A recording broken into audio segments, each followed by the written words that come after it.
Live and learn.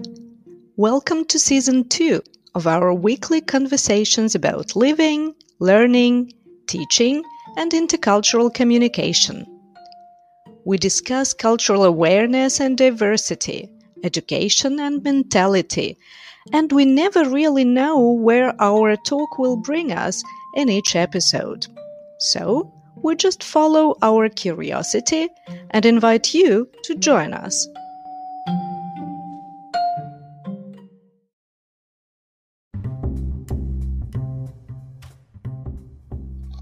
In this episode, we ask and try to find the answers to the questions: how does one get cultural awareness? Who needs to adapt to another culture? What does teaching sensitive cultural content mean? Which competence does it require? We also share our personal experience of learning a culture from the environment and in the environment.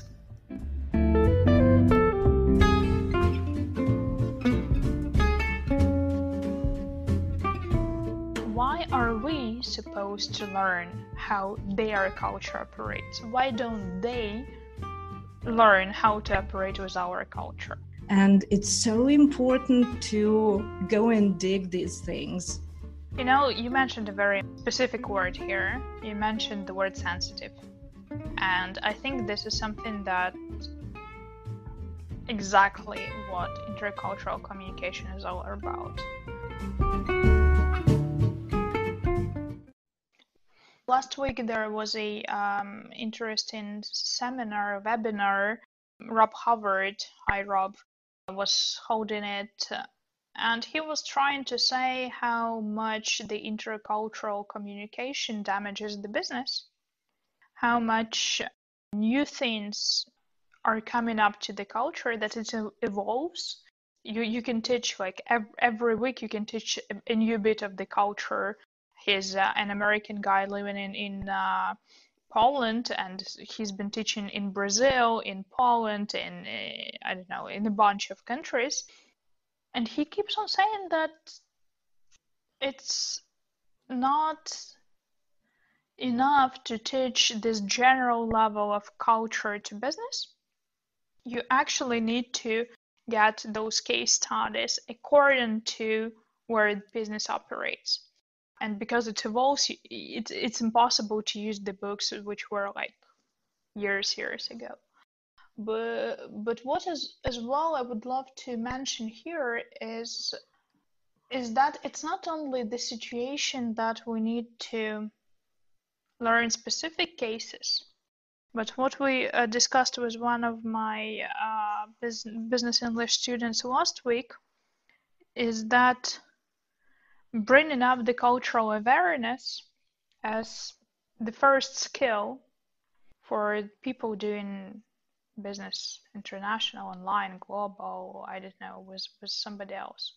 Because, okay, you can learn everything, like you can go and learn a book or a culture slip on China. But China is vast. It's so impressively huge. You can have those provinces and they will differ one from another. Or like, oh, the Asian, there was the business case where a person had a good experience on Asian markets and he wanted to open in Chinese. And he said, okay, I don't need the cultural advisor. I'm super culturally experienced here. And like the whole business failed, right? So that was like multi-millionaire bill failure. And that's the situation. From one point, you're saying that was a bad or poor business skills. And when we started to communicating and discussing this case, the funny thing that no, that was poor culture thing. That was ignorance. That was inability. Like ignorance is the opposite of awareness, right? So when you don't even want to know that this intercultural difference will actually influence or will have the impact. There were a couple of very good takeaways that from this lesson. The first question was, why are we supposed to learn how their culture operates? Why don't they learn how to operate with our culture? Depends on which role you're in. If you want to enter another market, then you need to learn how their culture operates. If you are a tourist in another country, again, you need to know how this culture, that culture works so that you fit. I can't imagine a situation in which somebody would adapt to you. Like, why? If you're staying at home, then someone would come and adapt in order to fit your community. But when you move around, you need to learn, you need to adapt, you need to fit. Actually, we had a very interesting counter argument to this. 25 years ago, the European countries, cities were invaded with the Chinese, Japanese, Vietnamese, Korean food places.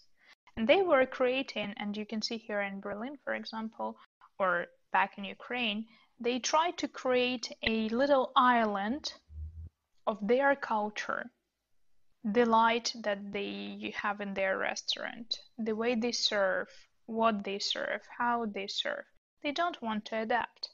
They are trying to build this, a piece of their culture, and if that attracts to you, you're coming in. That's not kind of the adapting the food to the European. That's about diversity. But this is a good counter argument. Who needs to adapt?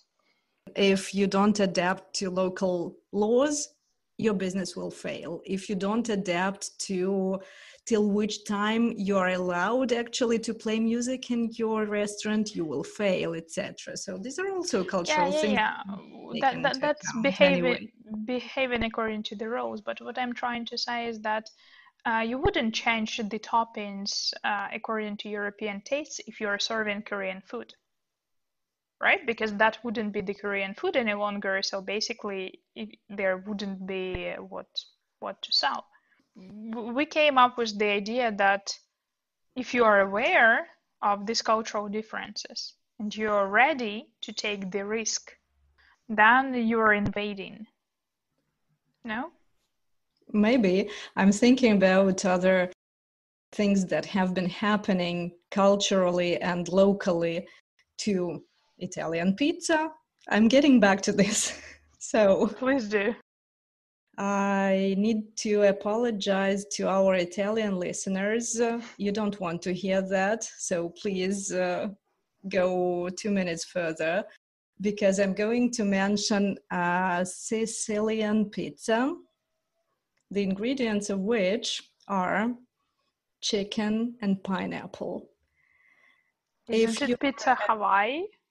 Whatever, it is also Sicilian, it is also Hawaii, it is also some other, served at different places with different names.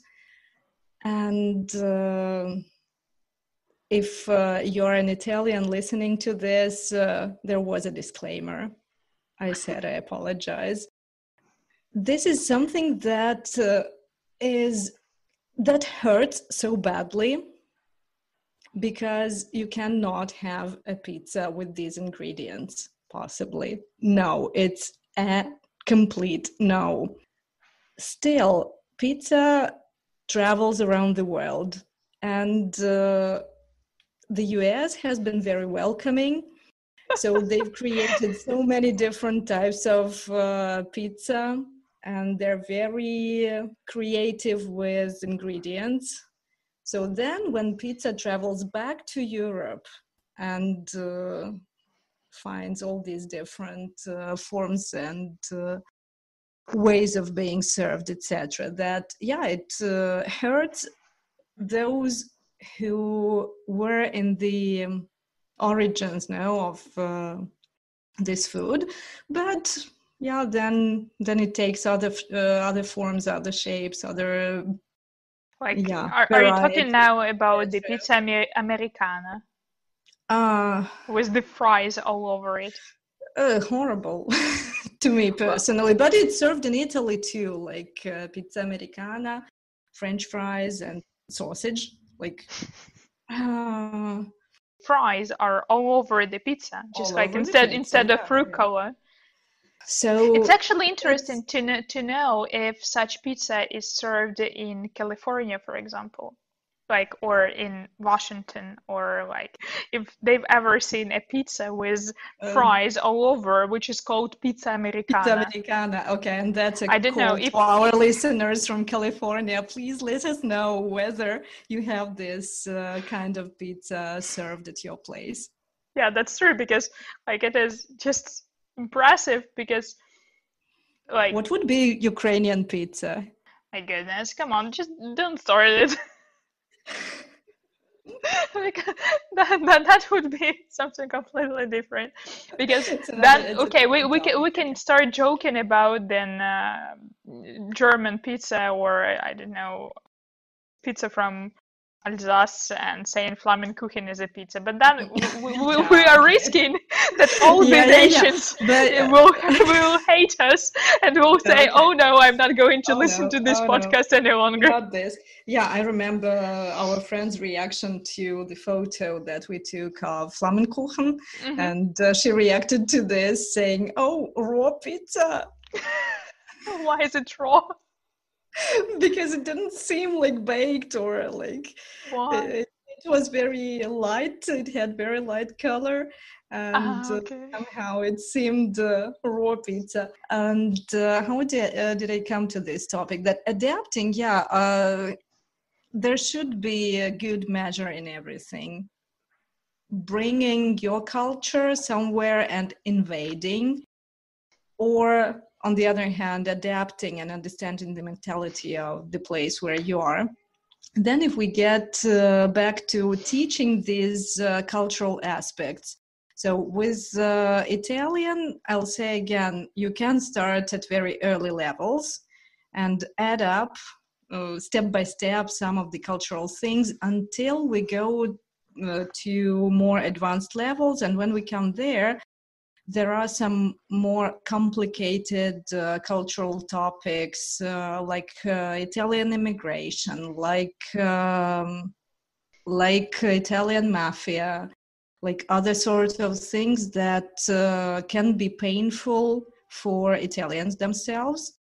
And I wonder here how much we as non-Italian teachers, for instance, me as a non-Italian teacher of Italian, how can I and until which level can I come close to these painful issues of Italian culture, and how can I transmit and transfer these things to my students so that they feel the beauty of the culture and language, and at the same time are sensitive to difficulties and pains of the Italians concerning their culture. That's a very important point to me. You know, you mentioned a very specific word here. You mentioned the word sensitive. And I think this is something that exactly what intercultural communication is all about. Because the word sensitive comes from the word senses. I can feel your pain, I can feel your trauma, I can feel your shame, pride, I can feel you, right? And it doesn't matter which language we're teaching. For example, in German or French, there will be the very same situation, because every country, every culture, every age, every religion, every gender, every social economic status, everybody has their own issues that should be respected, should be should not be diminuted, should be valued. And this is exactly what cultural awareness is.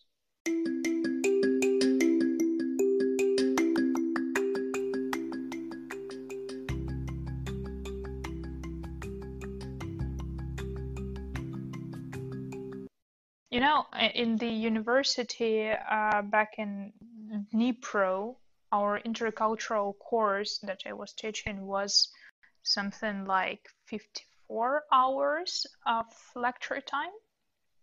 In Kiev, it was 76 hours of lecture time.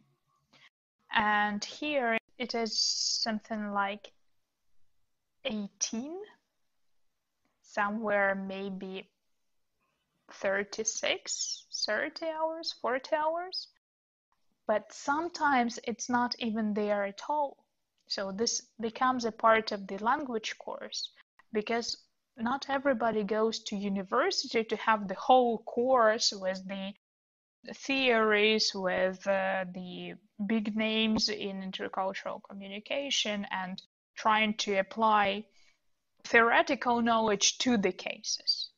During the English teaching, Italian teaching, French teaching, we can still use the materials, as you rightly said, about texts, about culture, to discuss, because we are still teaching the speaking, we're still teaching the communication skills.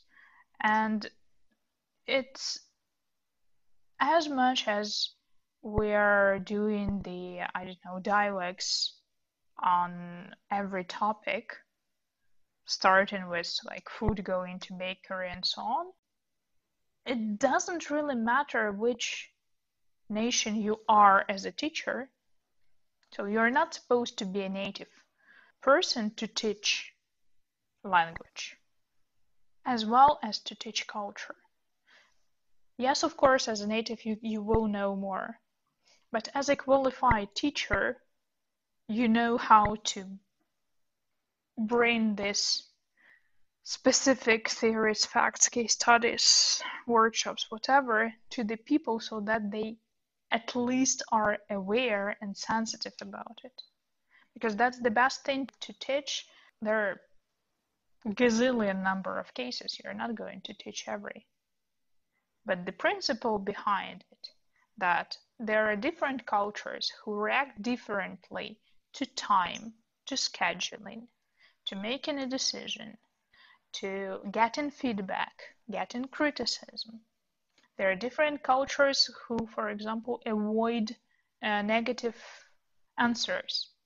So they're trying to reformulate their answers so that not to sound rude. And then the countries which have more direct and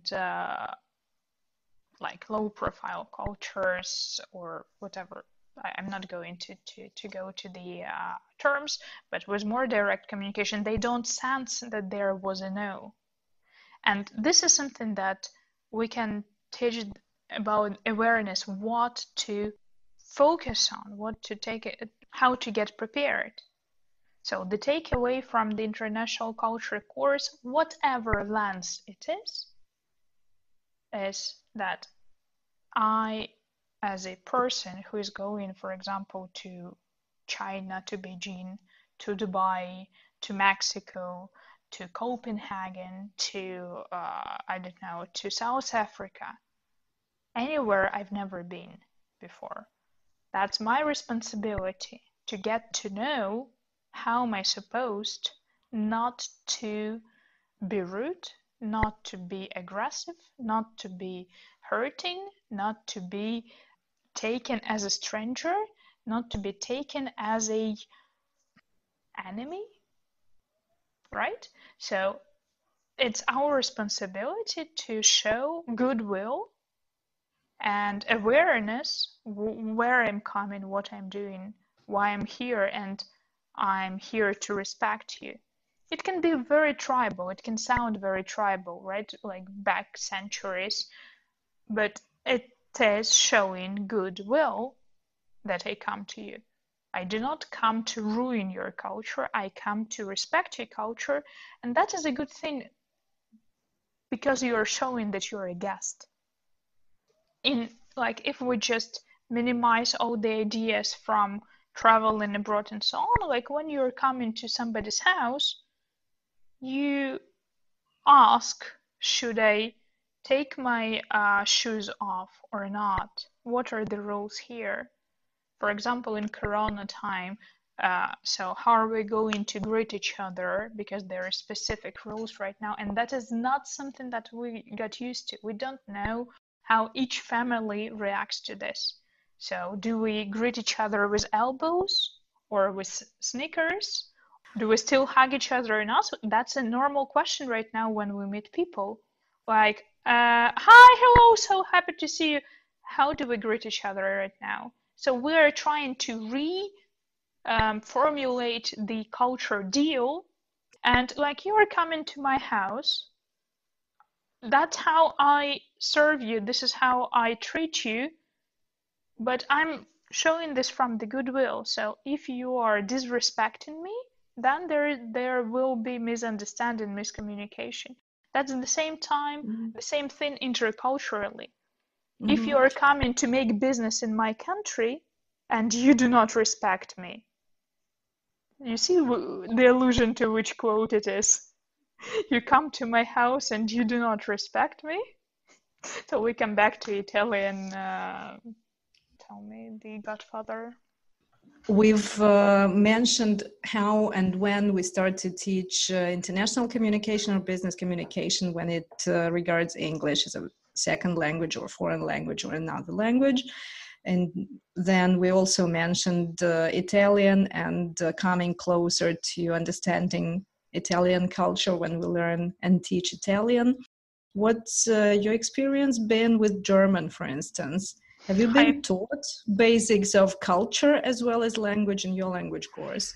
Okay, with German, I was privileged to learn from a German teacher, and therefore, anytime we as A1, A2, B1, B2 at every point of our studies, every time we were saying something that sounds weird to a native speaker, we had her very specific physiognomic reaction and an explanation why that would sound very weird. I need to say that in the end of the B1, no, in the end of A2 level, we had a fantastic not German, Berlin jargon session. So we had a rap video where the person goes after dark to Kreuzberg, to Friedrichshain, one club after another, and discovers how the darkness eats his time, something like this. But this all in jargon and a lot of very specific symbols in the video. So basically, we couldn't understand all this jargon. She said, okay, that doesn't really matter. What you are seeing is this is a very specific way how people greet each other in the evening. This is how you are not supposed to get to the club. This is why this person was sad that he cannot enter. This is why what he does in the underground station, this is something that he can get fined, and that's why he's scared. And basically, we got from this one video so many keys and hints which we cannot read from the video without the person who is teaching us this. One more thing was that Mona Croft showed us, our teacher of German showed us, for example, the advertisement from BVG, and that was a prank on advertising, and it's like not the official one, but more a specific reformulation of the how the people of Berlin reacted to a formal advertisement, and that was so plenty of only Berlin related tricks. When I see this video, to me just a weird kaleidoscope of something that I do not understand. But when she just pauses and says, oh, that was the case when, or this is what everybody knows, or this is somebody got arrested because of that. And then you suddenly understand that there are so many layers of the culture that it can take years to dig deep down, making mistakes, learning on mistakes, learning your lessons, rather than while you're still hurting people when you're saying something that you don't know. But if you are studying with a person who makes a specific focus that, guys, beware, be aware, be present, take a moment to think before you react, take a moment to formulate. So this is something that can help you a lot in this situation.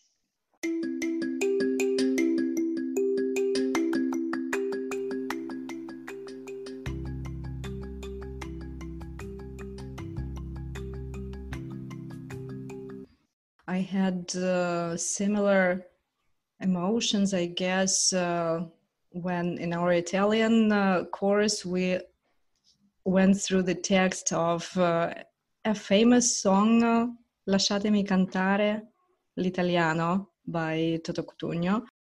And the song is so popular, most people recognize it easily as soon as the first notes sound. And it's so full of stereotypes. Yuliya is singing again.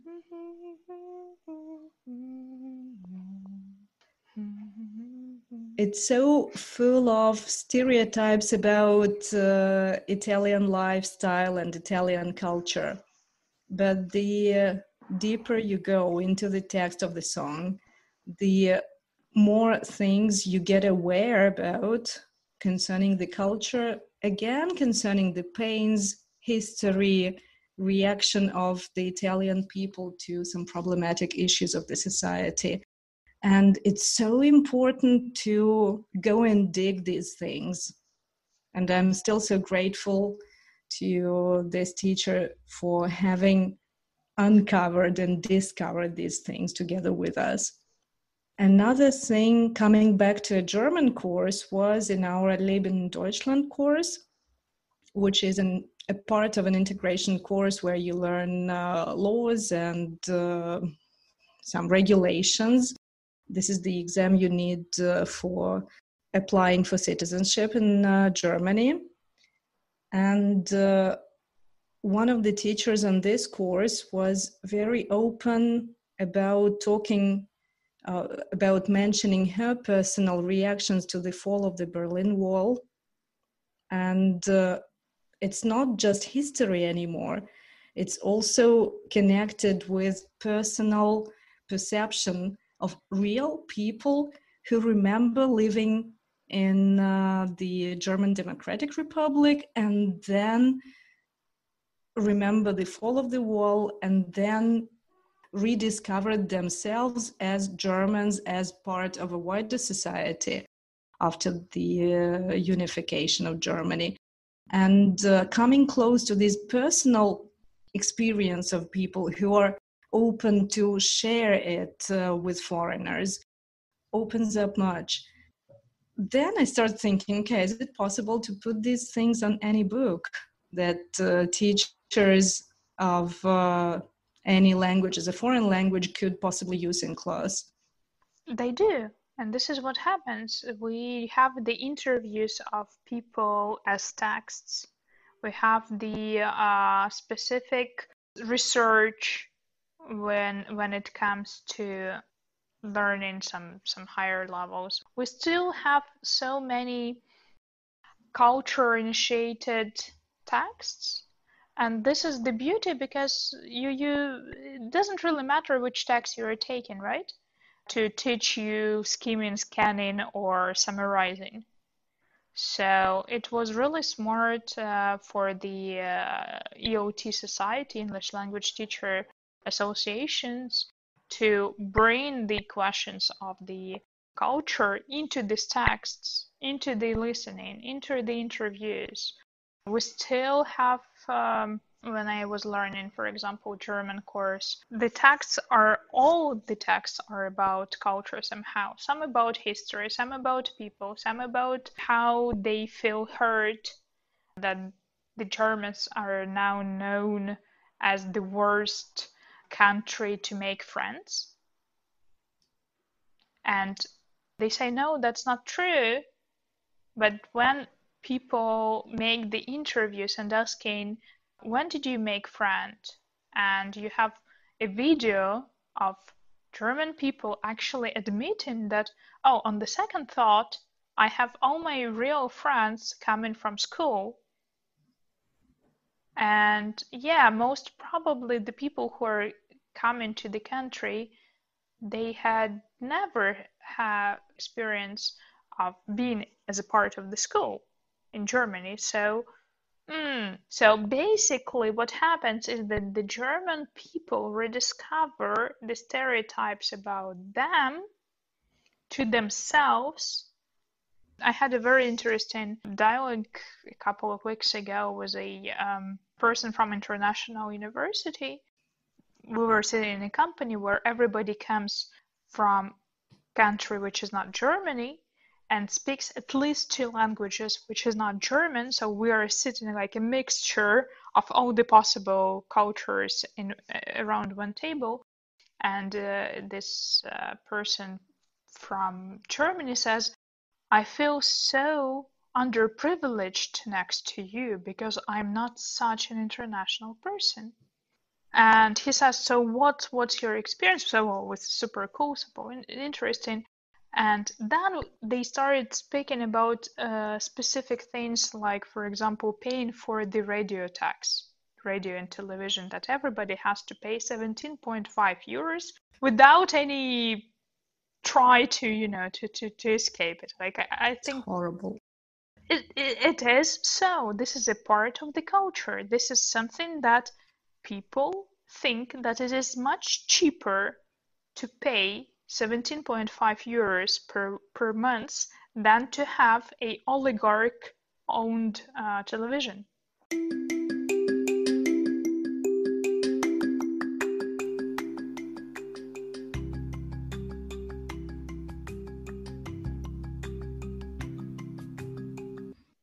So let us know what you think about learning cultures from the books, from living in the environment, from visiting countries, from From the podcasts.